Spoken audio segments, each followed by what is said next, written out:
Hello everyone, welcome in today's video. In today's video, we are going to discuss how most of us are using AI the wrong way.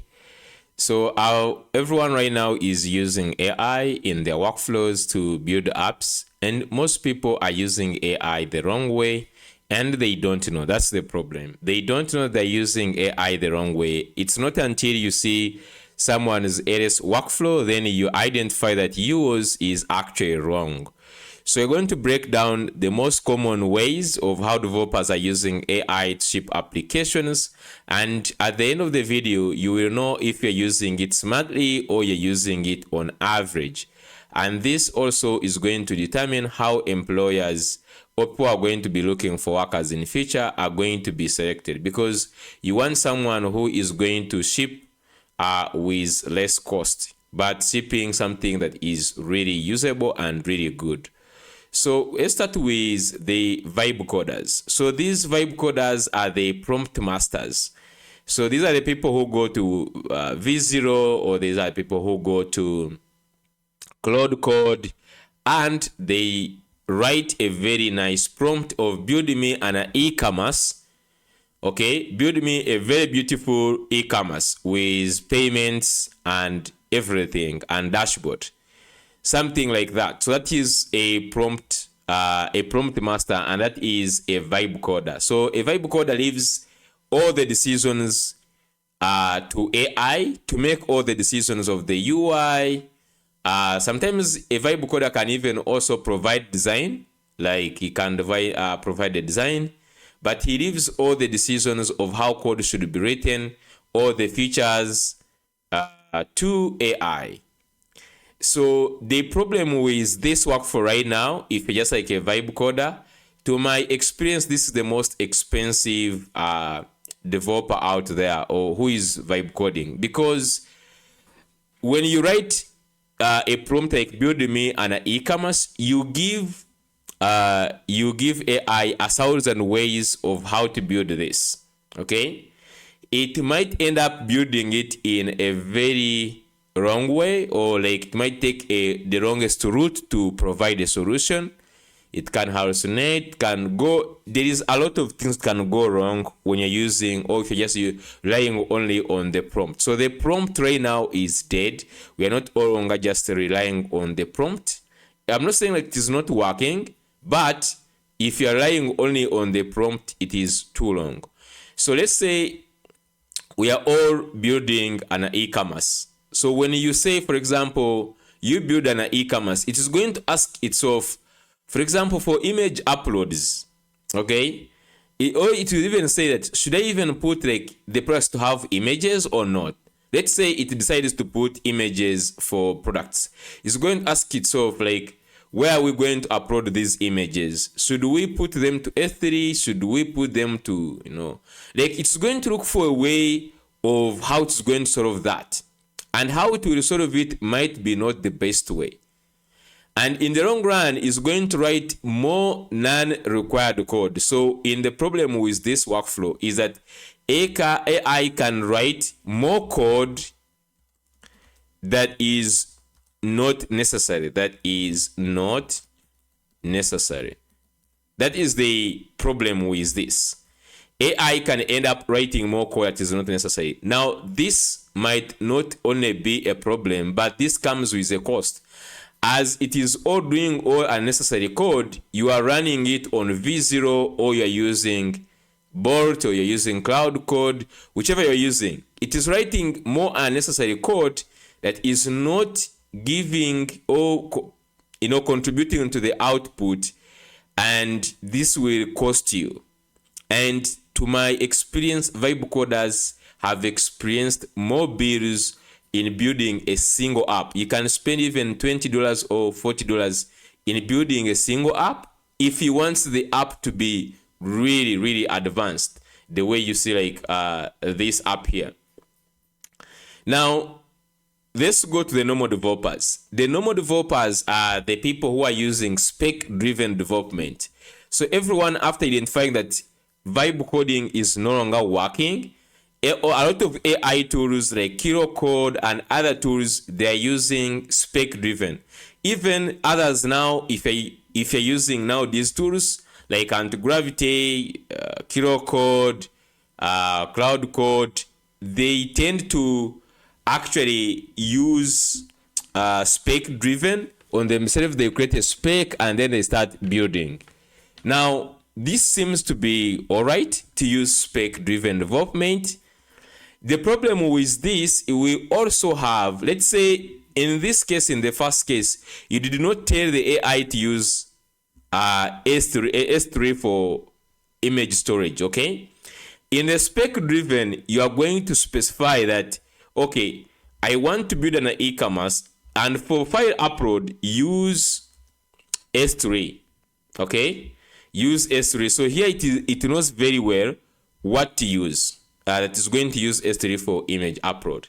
The problem is that it is going to go ahead and build all this whole entire system for the S3 from scratch. It has to go and read the documentation.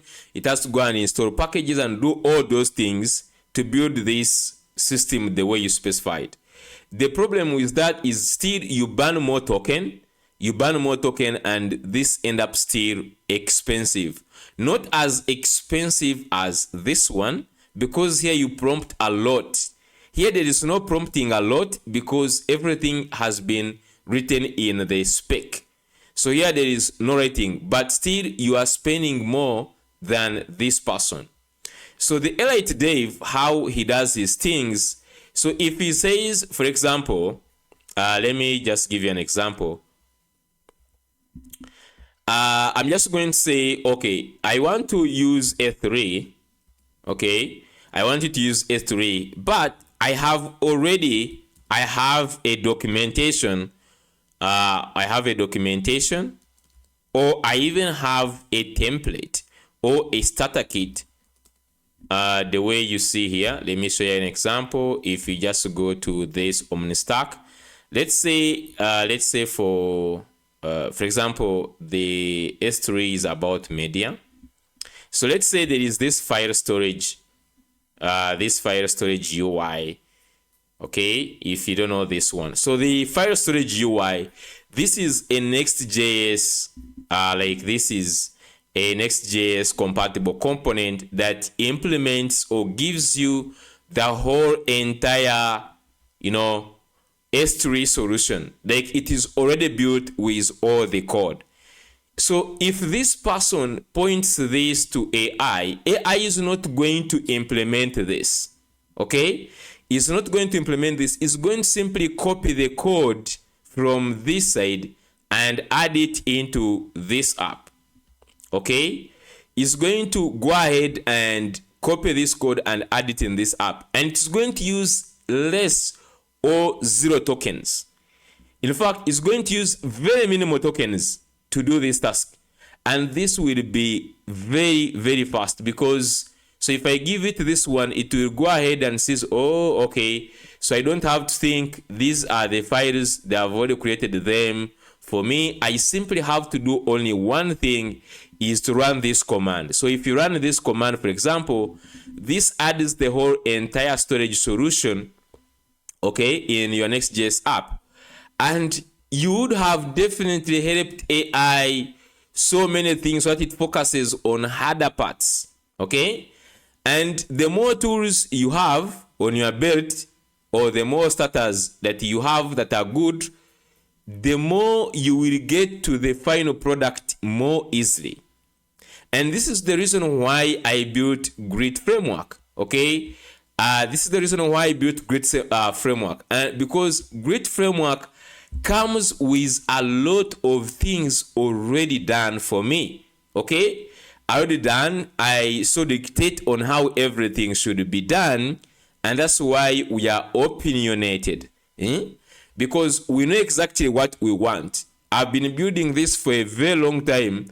Now to ask AI to design for me a dashboard or to design for me a form that is looking sloppy or looking very basic.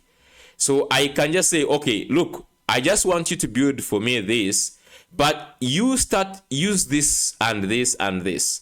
And I have put a lot of tools here, okay, for file storage. Those who haven't known this tool here, the OmniStack, I developed it for my team and even the community. For you have these components that add, for example, this, if you want to put authentication, you do not want to tell AI to go ahead and implement better auth authentication from scratch. You are going to burn a lot of token, and it will tell you to resume tomorrow after only adding authentication in the app. This is something you can definitely tell that for authentication, I just want you to use this. It will install this, and it has authentication in the app, and it will continue working on other better things.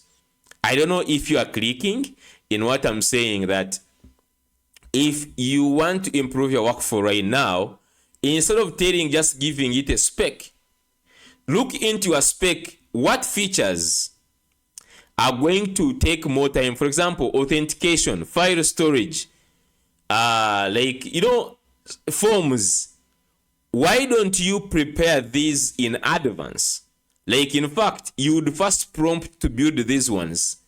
And then later, if you're building a project, because these ones are going to be repetitive, like using S3 for file storage, authentication for apps. These are some things which are repetitive in every application. So the smart move is to build these components once, and every time you're going to build with AI, you tell it, use this component. I already have it. Build using this one, so that it writes less code. What it means, it is less cost and more predictable. So it means this UI, I'm very comfortable with this UI. I removed the demo, but it means I'm very comfortable with this UI right now that I built for this app. And I want it to keep maintaining using this kind of UI. And AI is going to quickly start using whatever you're using in like this, which is maybe looking good. So I guess you have picked something. What I mean, at least right now you can improve your workflow by just adding this whole concept of tools, documentations. For example, I have like tons of documentation. If you just go to JB here, there is a lot of documentation when you just go to blogs. If you want to put S3, you just come here and say, for example, SEO. Don't tell AI that you add for me SEO in this. Give it this blog. It will simply copy paste things which are in here into your app, and will use a shortest possible time. And this is the reason why they have built skills. This is the reason why they have built MCPs, to simplify that AI should not just go on the internet and start banning token searching what to implement, rather than give it exactly what it should do, and you will see how you are building more with less tokens. Thank you so much for watching this video. I will see you in the next one.